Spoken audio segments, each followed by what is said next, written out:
share on Power BI.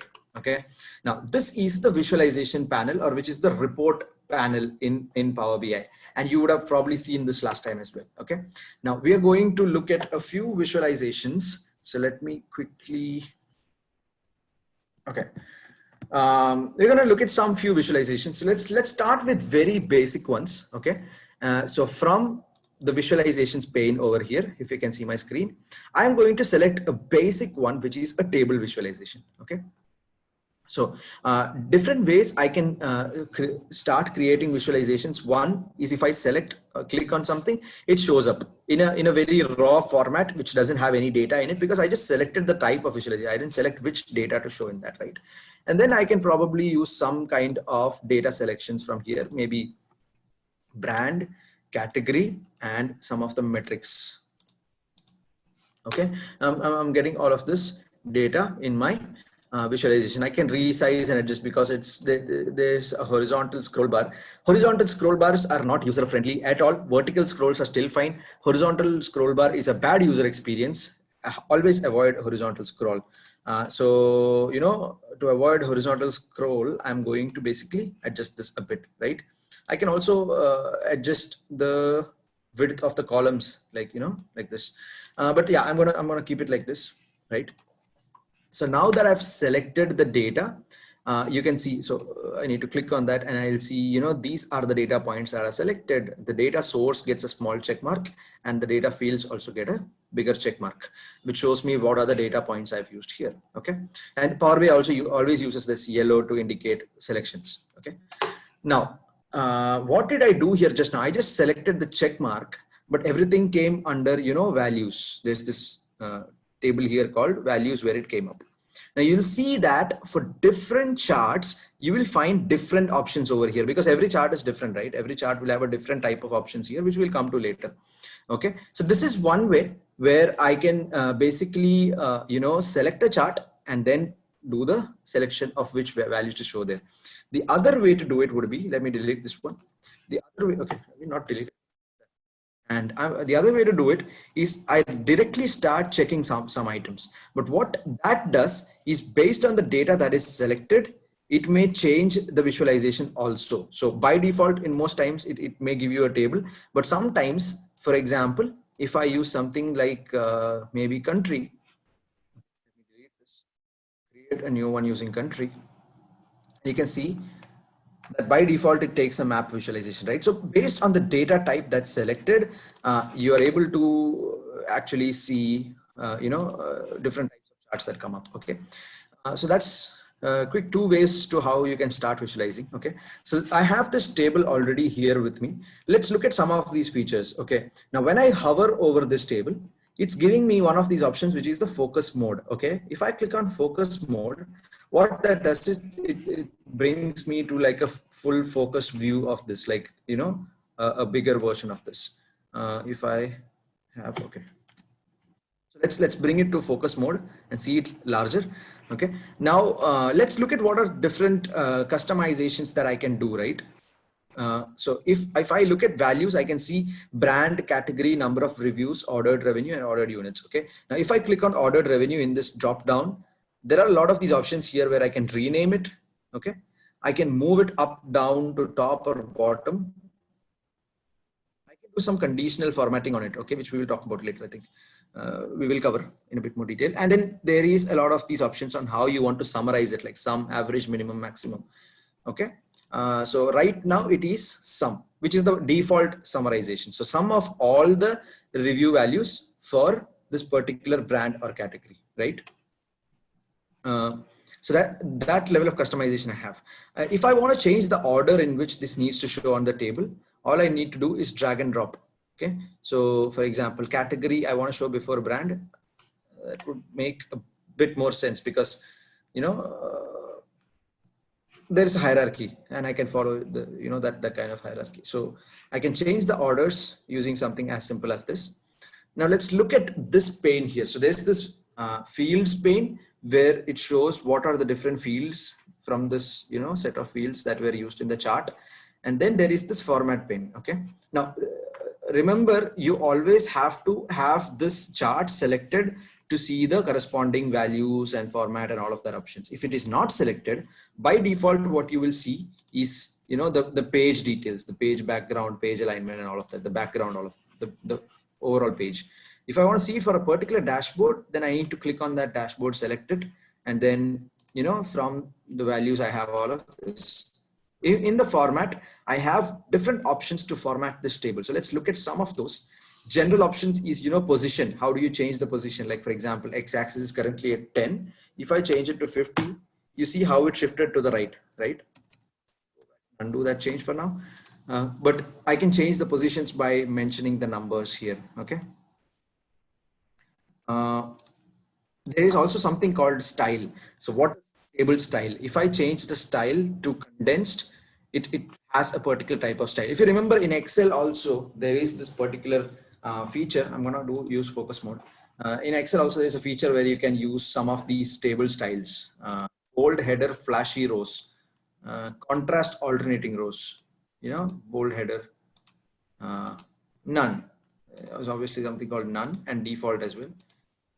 And there are bold, just the bold headers and stuff. Okay, let's use this one for now. Let's keep it like that for now. But I have this option to change the styles. Okay, that's one cool feature. In grid, you know, there are the horizontal grid lines that you see here. Do I want to turn that on or off? I can turn that off.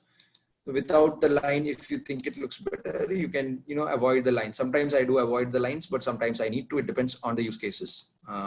But you have all of these custom options, like the lines should be of a particular, you know, outline color. This is specifically for the one at the bottom here that you can see, this particular line. If I change that to purple, you can see that line getting changed to purple. The outline weight is basically, you know, you can customize the weight or the thickness. So you would have seen similar features in, you know, tools like PowerPoint and others, but basically you can change, you know, the text size, yeah, and image height.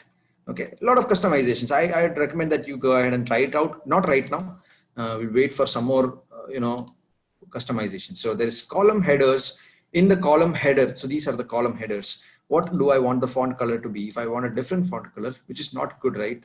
Dark blue against dark black, the contrast becomes a problem. So you need to have, you know, lighter colors against darker backgrounds, and the other way around, to show things, you know, very easily. And the background color is basically the color at the back. If I change that to maybe this blue, it looks something like this, right? And there's other options like, you know, outline. This is like, you know, using a border. If you use a border at the top only, the bottom only, top plus bottom will give you top and bottom, right? And auto size column width is on, which means by default it will fix the size of the column. Change the font to a different font, you know, maybe use, I don't know, Cambria, let's see, and text size and everything. Yeah, you can explore some of this. I'm not going to go into all of this, but a lot of these are good options. Now I'm going to show you a quick option. So one thing I want to change here is ordered revenue, ordered units. All of these are very large numbers. They don't have comma separators. So I can't tell easily that this is a million, 38 million or 3 million or 388 million or whatever, right? How can I go catch? Okay, so let's go to the modeling tab and format this. Let me switch. So I'm going to go to the modeling tab, and ordered revenue and ordered units, I need to change it, right? So I also need to go to this particular view where I can select it, or I can select it from here as well. Let me go ahead and click on the measure ordered units. Okay, in the modeling tab, I have these options. So ordered units is not a currency, but it needs to have a comma separator. So I am using a comma separator for ordered units. So now you can see how a comma separator came up for ordered units. For ordered revenue, however, that's a currency. So I want to click on ordered revenue, change it to currency. Let me use US currency for now. US dollars. Why US dollars? Most of the time that's like the standard dollars, because if you're comparing the revenue for multiple countries, you cannot compare when they have different currency units. So you need to use standard unit, which is comparable across all, right? You cannot compare 100 rupees to $100, right? Obviously. Number of reviews, I want to change it to have a comma separator. Okay, so I did all of these changes. So now this is a refresher on how you can use the modeling or format tab and how it changes in your visualization also. Okay, now I'm going to come back. Okay, I'm going to come back to the visualization screen, I'm going to click on this visualization and select it. So it's currently selected because it's in focus mode. And now there's something very interesting in here called as conditional formatting. So in Excel also you would have used conditional formatting. How can I use conditional formatting? So which column do I want to use conditional formatting for? Let's use it for ordered revenue. Okay. So let me choose the column ordered revenue. And I want to, let's see what are the options. I can change or turn on the background color. So what does that do? Based on, higher values will have a darker color, and lesser values will have lighter color. So that's conditional formatting.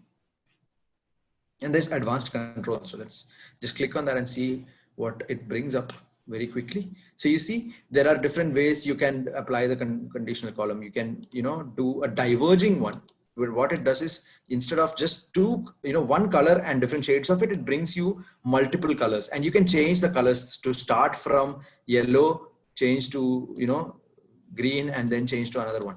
Why are you seeing these set of colors only? Why are you not seeing red, green, and all of that? Because right now there's a particular theme that is the default theme. What you can do is change the theme to have different sets of colors, and you can also import themes, how to create a theme. You can even create a theme. So this is something you may want to explore. I'm not going to go into that right now. You want to have a lot more to cover, but you can change the themes from here.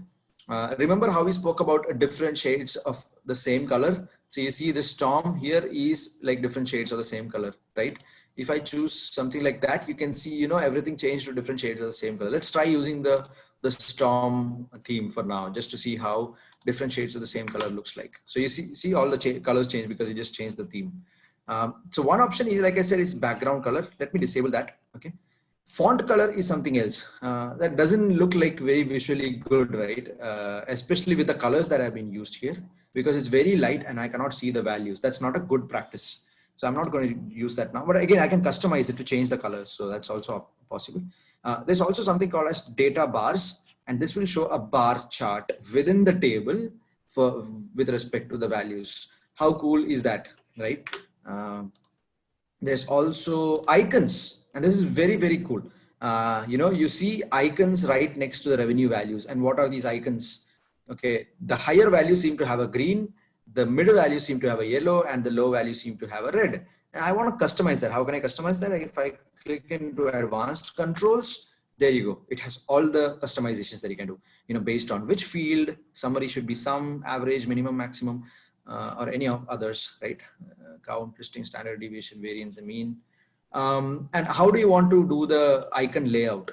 Do you want to show only the icon? If I click icon only and click OK, I'll see only the icon. I don't see the values. Just in case I don't want to see the values and I want to see only ki kaun range may follow there, right? If I want to see just that, which range does it fall in? Okay, so I'm going to change it back to icon to the right of data. Let's see how that looks. Icon alignment, top, middle, bottom, and the style, where you can have different styles. So you see a lot of these different types of icons that you can use to basically show the data, which is very interesting. So let me use these circles for now. That's just for a change. And now it gives me already, 0 to 25, 25 to 50. I can change these ranges to have maybe 0 to 30, 30 to 60, 60 to 80, and 80 to 100, right? All of that stuff I can customize. I'm going to click on OK. And now you see how it's showing on the right, and it's showing those based on the colors and the values, right? So these are some of the options in conditional formatting. Then you also can adjust the title, right? Right now, it doesn't seem to have a title. But if I want to add a title, I turn the title on and it shows some kind of title. Right now, it doesn't seem to show. Hold on. Maybe because I need to set that up. So let me go into the title. It's on. Okay, it's not given any text. So title 1. And you see the title coming up over here. Right? Word wrap on, if you want to do the word wrap, font color, background color, alignment, everything is there in it. I'm not going to explain each of these, but this is all pretty basic. If you have used Microsoft Word, you would know what these options mean. Most. Okay. Title, background. This is the background for that title piece. And a few other options, border, tooltip. Tooltip is basically when you hover over something, would you like to see some values, right? And that's the tooltip. Okay. So in the tooltip, right now it's auto, but I can customize the tooltip also. Okay. We will talk a bit more about tooltip later when we talk about a different chart. Okay. but tooltip is basically when you hover over one of the elements, what are you seeing, right? Okay, so this is how you can create a